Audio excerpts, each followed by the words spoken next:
We didn't start with much money or many endorsements. Our campaign was not hatched in the halls of Washington. It began in the backyards of Des Moines, in the living rooms of Concord, and the front porches of Charleston. It was built by working men and women who dug into what little savings they had to give $5 and $10 and $20 to the cause. It grew strength from the young people who rejected the myth of their generation's apathy, who left their homes and their families for jobs that offered little pay and less sleep. It drew strength from the not-so-young people who braved the bitter cold and scorching heat to knock on doors of perfect strangers, and from the millions of Americans who volunteered and organized and proved that more than 2 centuries later, a government of the people, by the people, and for the people has not perished from the earth. This is your victory.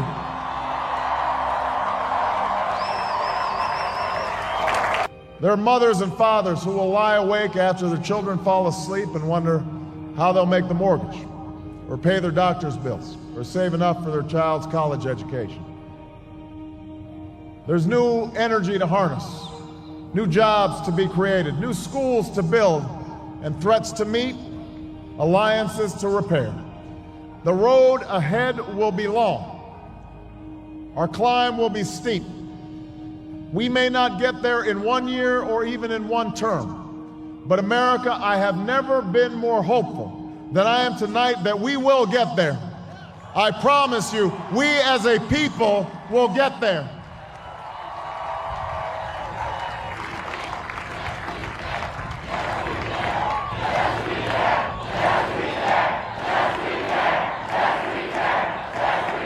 There will be setbacks and false starts. There are many who won't agree with every decision or policy I make as president.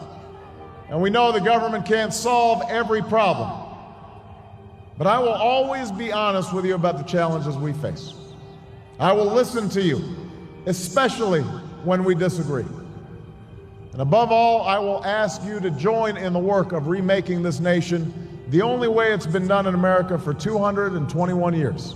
Block by block, brick by brick, calloused hand by calloused hand. What began 21 months ago in the depths of winter cannot end on this autumn night. This victory alone is not the change we seek. It is only the chance for us to make that change. And that cannot happen if we go back to the way things were. It can't happen without you, without a new spirit of service, a new spirit of sacrifice. So let us summon a new spirit of patriotism, of responsibility, where each of us resolves to pitch in and work harder and look after not only ourselves but each other. Let us remember that if this financial crisis taught us anything, it's that we cannot have a thriving Wall Street while Main Street suffers. In this country, we rise or fall as one nation, as one people.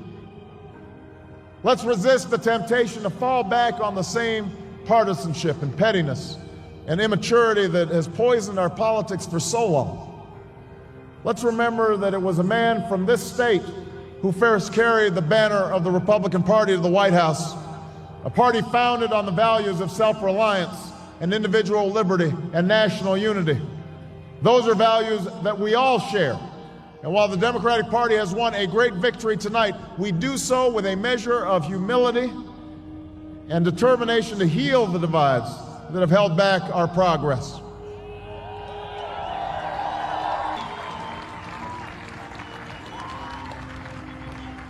And all those watching tonight from beyond our shores, from parliaments and palaces, to those who are huddled around radios in the forgotten corners of the world, our stories are singular, but our destiny is shared. And a new dawn of American leadership is at hand. God bless you, and may God bless the United States of America.